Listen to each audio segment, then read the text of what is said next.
Welcome to the English BookCast. Great to be here. Today we're diving deep into a really intriguing book, Petrus Romanus, The Final Pope and End-Time Prophecy. It's a fascinating one. The text itself uses we and talks about research, so it feels more like a collaborative effort drawing from different places rather than just one single author. Right, it synthesizes quite a bit of material. And if you're finding these deep dives interesting, we'd absolutely love it if you join the English BookCast channel, share the videos. It really helps us grow and reach more people. Definitely. So today we're unpacking this pretty complex topic, the prophecy of the popes. Yeah, attributed to St. Malachy. That's the tradition. Yeah. And we'll be looking at the buzz around the 112th pope, the supposed final one, Petrus Romanus. And how the book links his potential reign to, well, some pretty dramatic stuff. Oh yeah, destruction of Rome, the final judgment, heavy themes. For you, our listener, the aim here is to sort of cut through the complexity. Exactly. Get the key insights, the surprising bits, without getting bogged down. Right. Extracting the important nuggets. Okay, so let's start at the beginning. The foundation, the prophecy of the popes itself. The book takes us way back to the 12th century, 1139 specifically. Right, and this legend about St. Malachy having a vision. On Janiculum Hill during a trip to Rome. And apparently he was pretty disillusioned at the time. Yeah, the story goes he was frustrated with the politics and lack of piety in the papacy. Mentioning Antipope Anacletus and Pope Innocent II specifically. A lot going on then. Absolutely. And it's supposedly out of this frustration, this spiritual seeking, that he receives this vision. Okay, and the vision consists of what exactly? A series of short Latin phrases, each one supposedly predicting a future pope. Starting from Celestine II. And going all the way to this Petrus Romanus, the 112th. And that last prediction, the one for Petrus Romanus, it's pretty striking, isn't it? It really is. It talks about his reign happening during extreme persecution, leading to the destruction of the city of Seven Hills. Which everyone pretty much agrees means Rome. Right. And then the final judgment. So it's very apocalyptic. Okay, but here's where it gets tricky, right? The book brings up what it calls the bad news. Yes, the authenticity issue. This is crucial. The idea that maybe the first, 70 or so predictions, they might actually be a much later forgery. Exactly. A 16th century fabrication. The term is vaticinia ex eventu. Prophecy after the fact. Precisely.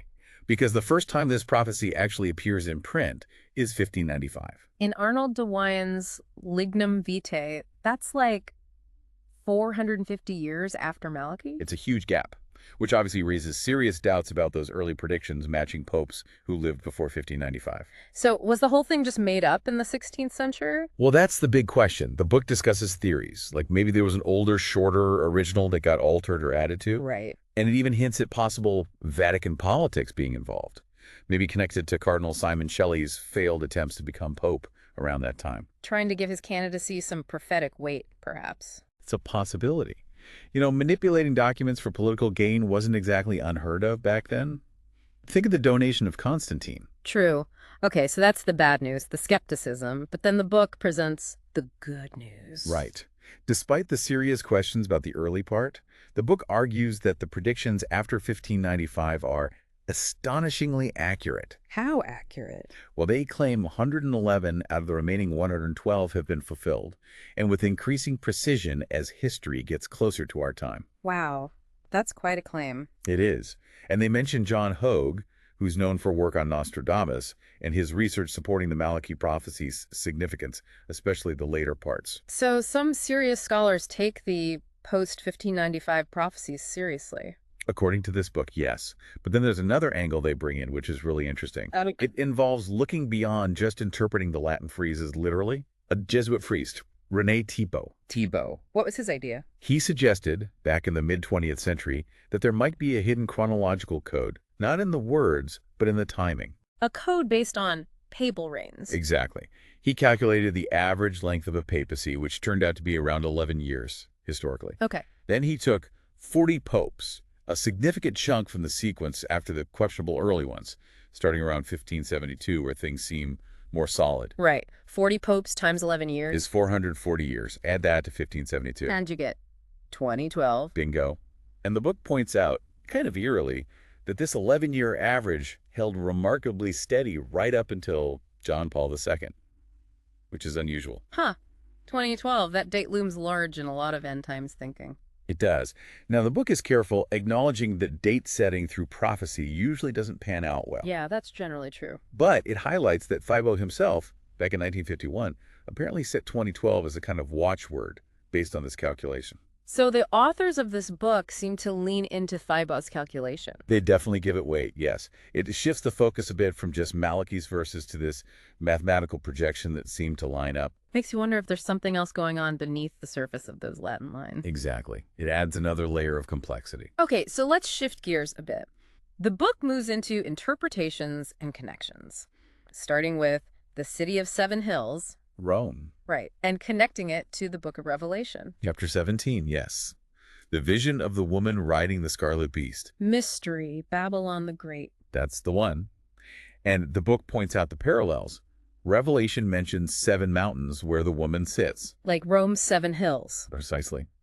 And it says she rules over the kings of the earth. Which Rome certainly did, historically. So, for centuries, many interpreters have seen Rome, particularly the religious political power based there, in that Revelation passage. This leads into the historicist way of reading prophecy, doesn't it? It does. The book uses Daniel as an example. How so? Well, Daniel 11 has these incredibly detailed predictions about Hellenistic kings and conflicts centuries after Daniel's time. So accurate that some critics just assume it must have been written later. Exactly. They couldn't accept it as actual foresight.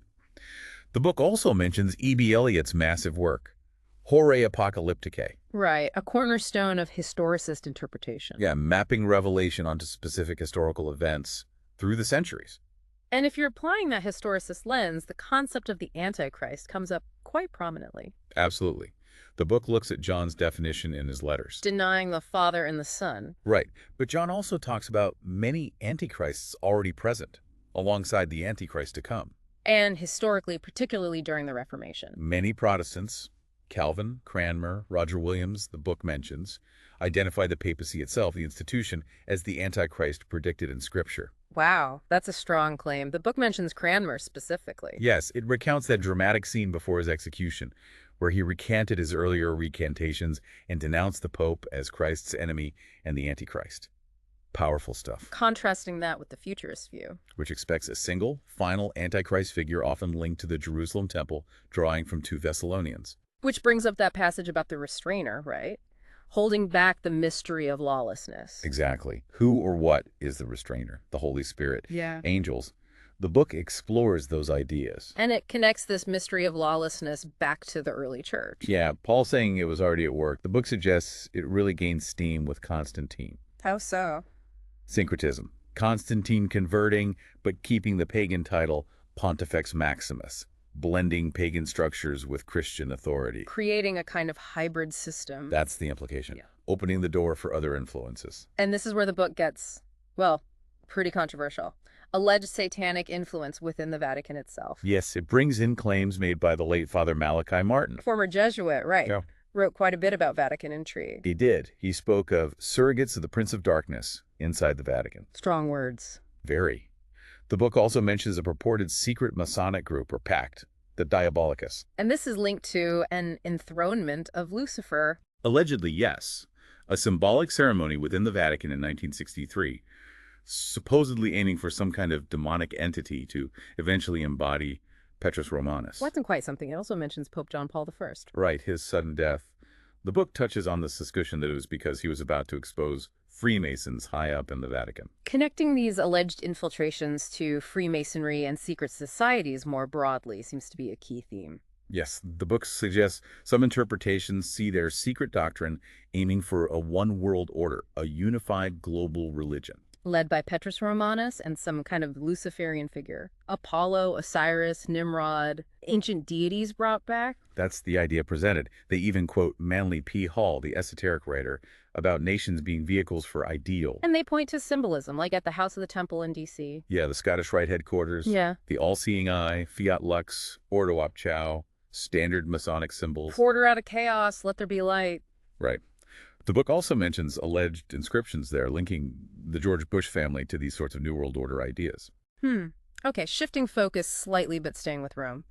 Jerusalem. The burdensome stone. The book claims the Vatican has a deep, ongoing interest there, even mentioning an alleged secret deal. During the Oslo Accords, yeah. An idea floated, supposedly, to give the Pope spiritual sovereignty over the Old City. Which, in terms of end times prophecy, would be hugely significant according to the book, placing the Vatican potentially at the center of final events unfolding in Jerusalem. This seems to connect to another topic the book covers, Marian apparitions. Right, their role in the end times. The book notes the increasing focus on Mary in Catholic dogma. Immaculate Conception, Assumption, Co-Redemptrix. That last one is still debated theologically, but the push is there. The book contrasts this elevated view with Mary's portrayal in the Bible. Where she's important, obviously, but maybe less central after the Gospels. Generally, yes. Yeah. The book also briefly touches on the nature of these apparitions based on studies. Like? The visionary often remains aware of their surroundings. The vision seems real, uncontrollable, sometimes with otherworldly content. And the interpretation of the woman clothed with the sun in Revelation 12.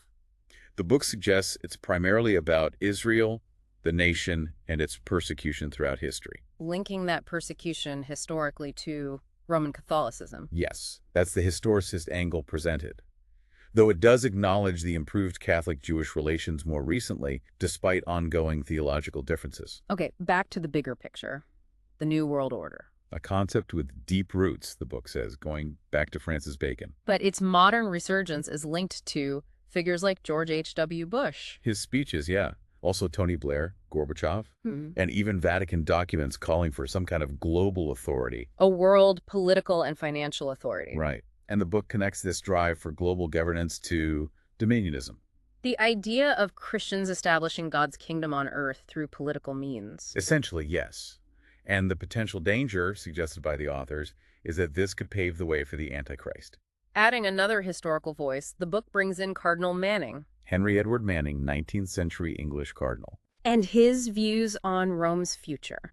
Based on his reading of Revelation, he foresaw a great apostasy within Rome, leading to its desolation and burning in the time of Antichrist. Wow, a cardinal predicting Rome's apostasy and destruction. It's quite striking. This ties into the mystery around the third secret of Fatima, doesn't it? It does. The book mentions the controversy over parts allegedly being withheld. And the speculation that it warns of a great apostasy in the church beginning at the top. Right, a quote attributed to Cardinal Sciappi, who was a papal theologian for decades. Bringing things closer to the time the book was written, Pope Benedict XVI. His resignation in 2013, though the book seemed to anticipate a 2012 exit based on Cybos' calculation. Right, and the consistory creating new cardinals, speculation about his influence on the next conclave. All that was swirling around, plus that Vatican document calling for a world political and financial authority. Which the book sees as potentially very prophetically significant. Definitely. It also mentions potential papal candidates at the time. Like Cardinal Turkson, Cardinal Aran. Yes, names that were being discussed. And alongside that, foes of outside groups trying to influence the papal election. A lot of uncertainty and speculation. Absolutely. And then one final piece of prophecy the book throws in from a different tradition entirely. Okay. The Zohar, a foundational Jewish Kabbalistic text. And it has a relevant prophecy. Apparently, one predicting the appearance of the Messiah understood by these authors in an Antichrist context in late 2012. Late 2012 again, coinciding with Thibaut's date. Exactly. And this Zohar prophecy reportedly links this appearance to a gathering of kings of the earth in Rome, followed by their destruction. Rome's destruction again. Yes. The book highlights this parallel.